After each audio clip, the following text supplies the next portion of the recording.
Hey guys, this is Matt from Epic Soccer Training. Now I want to take you through some soccer training drills that you can do for specifically designed for dribbling. A lot of times people overlook this. It's very important to get dribbling because not only are you getting foundational skills, you're getting dribbling skills, but you want to be able to have great touch, and anything with dribbling is going to help you with your first touch as well, because you're going to be used to staying on your feet, used to the ball always being around you no matter what situation you're in. So a lot of dribbling drills can actually take the ball and kind of put it in an awkward situation for you where you can kind of correct that really quickly. And what I mean is when you make a bad touch in a dribbling drill, which will happen regardless of who you are, it teaches you how to correct that really quickly. So when you're on the field and you make a wrong touch, you can kind of fix that a lot quicker than you would.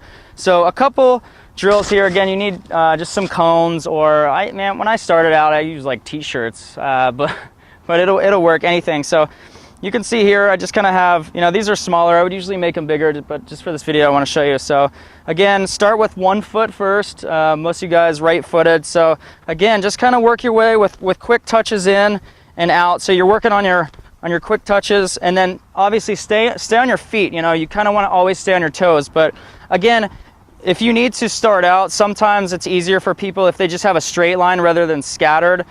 So if you need that, just kind of work your way through. Again, it'll hit the cone, and then you're going to have to kind of figure it out too. So, but again, if you want to actually stagger these two, it's going to work for a lot better cuts, because you're going to have to take sharper cuts when you go through.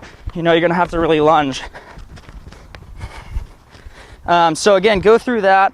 That's a great one. Obviously, like I said, work with your I'd say right foot first, then work your way through left foot, and then work both feet at the same time. So not only are you cutting out and cutting in, but it's the same way, so you can go really quickly.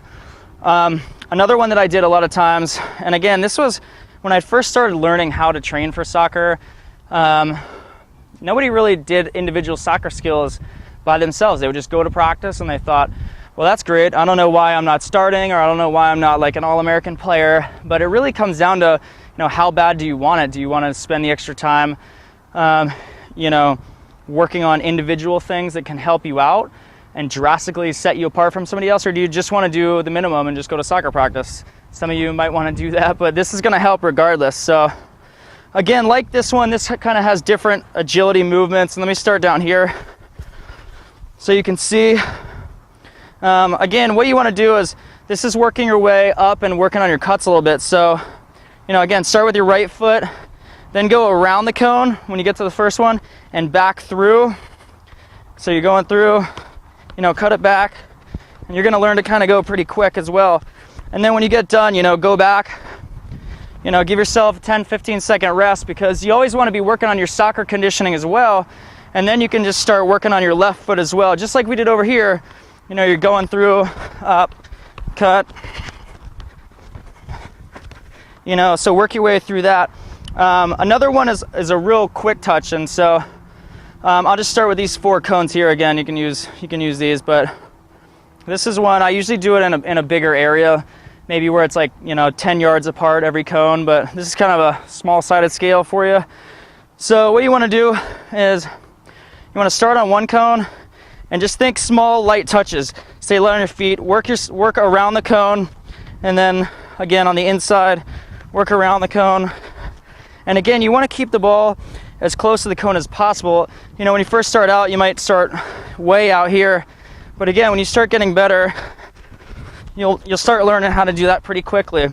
So try not to get dizzy too, but that one is more designed for one leg, and then working on your right leg, and then working on your left leg. So when you kind of intersperse all these drills together is when you're going to start getting thousands of touches in, virtually no time at all. You can get 1,000 touches in, half an hour of practicing this type of stuff. So again, if you want to check out how I kind of became, I guess, the player that I was, it was from individual skills. It wasn't going to practice. So again, I kind of explained that to people, how I kind of went through that whole process of taking my individual skills to another level, which you can watch that in the video right below, in the link right below this video.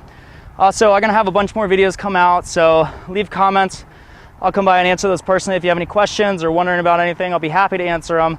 And then also don't forget to subscribe up top, and I'll see you guys in the next video. Take care.